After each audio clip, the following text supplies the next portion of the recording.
This graph is a helpful graph with many of our micronutrients in particular. But it also, the idea of this graph comes from the idea of limits of tolerance,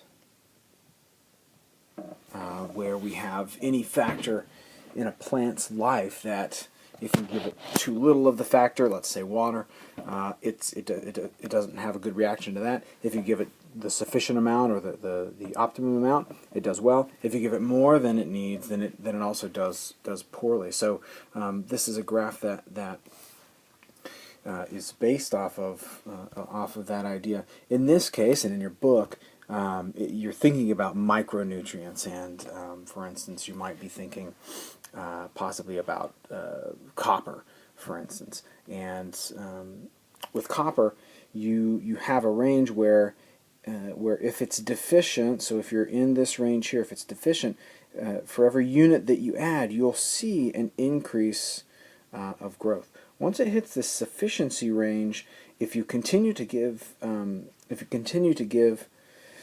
plants just at this, if they can continue to have access to copper just at this range, things will be fine. It won't be deficient, and it won't be harmful to the plant. And that happens up to a certain point where if you have a high enough amount, then there are certain reactions, and it depends on what kind of micronutrient we're talking about. But there are problems with too much of that chemical, or in this case, too much of that micronutrient that are made available to the plant. At that case, for every unit that you begin to add to that, or make that even more available, you'll have a toxicity, and so plant growth will go down due to that. Now, this is the case for not only micronutrients, but it can be the case for other nutrients, and like we've said before,